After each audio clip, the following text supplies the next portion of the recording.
Hey everyone, and welcome back to another Dr. Coolcat study session. So glad you're here, because today we've got something really special for you. A powerful strategy that can seriously boost your confidence. And yeah, your score on the GED. You know that feeling, right? You're in the zone, taking the test, you've read the passage, you're looking at the question, and then you narrow it down to two choices. Your brain just starts screaming. It could be A, no, wait, it could be C.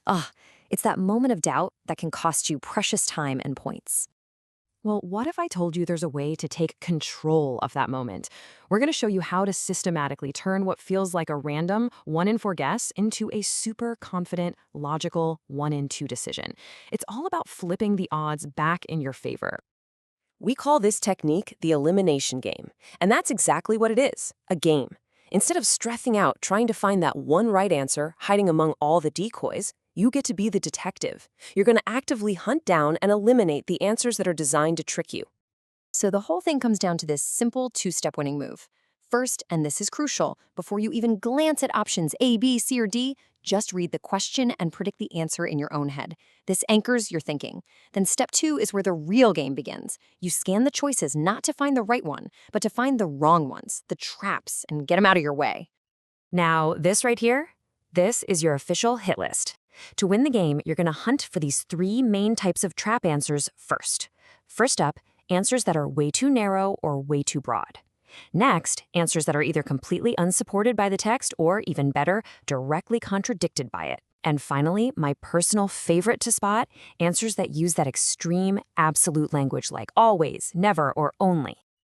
Okay, so theory is one thing, but practice is where you really build the skill. So, let's dive into a real GED-style question and see how this works in action.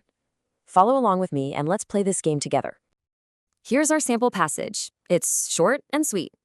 Libraries now lend museum passes, run job workshops, and offer makerspaces. Simple enough, right? Okay, now let's check out the question.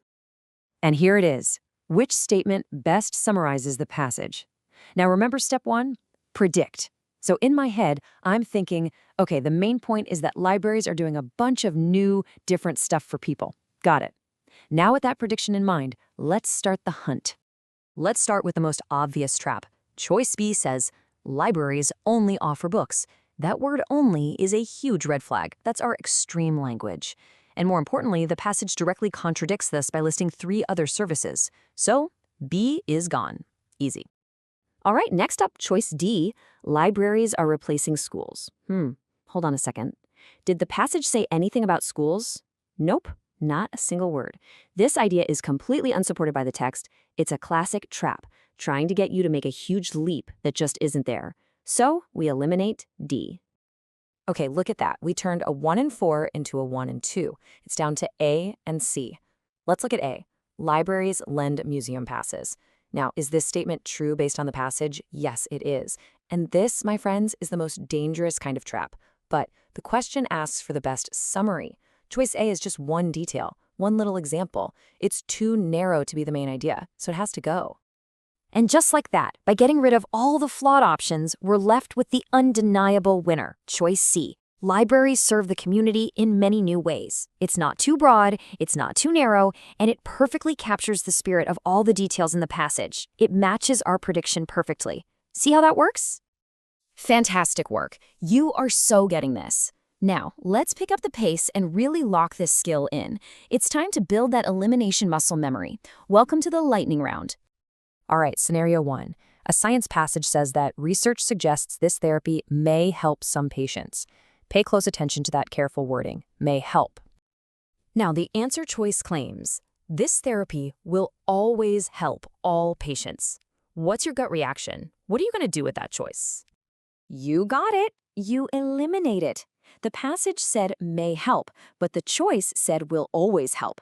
That is a textbook case of extreme language that goes way, way beyond what the text actually supports. That's an easy elimination.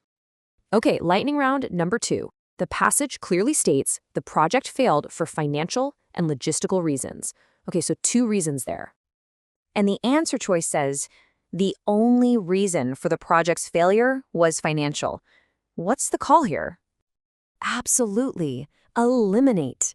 And this one is a double whammy trap. The word only is that extreme language we're looking for. And by focusing on just the financial reason, the answer is also too narrow. It completely ignores the logistical part mentioned in the text. See how fast you're getting at spotting these? Okay, we've walked through an example, we've crushed the lightning round, and now it's your turn to play. I'm passing the official detective hat over to you. Let's see those new skills in action. Here is your challenge. The passage says to prepare for a hike, a person packed water, a map, and a first aid kit. Look at those 4 answer choices. Here's what I want you to do. Go to the comments right now and tell me which answer choice you would eliminate first. And, this is the most important part, tell me why. Use the language we learned today. Is it contradicted, unsupported, too narrow, or extreme? Let's see that logic. You didn't just passively watch something today. You actively learned a powerful skill. So the next time you feel stuck on any question, just remember, you are not guessing, you are hunting. Think about all the other traps you'll be able to spot now that you know exactly what to look for. If the elimination game clicked for you today, do us a huge favor and hit that like button. It really, really helps us out. And make sure you subscribe and turn on those notifications because we have so many more GED pro tips coming your way. Thanks for studying with the Dr. Cool Cat team. Stay cool, and we'll see you in the next one.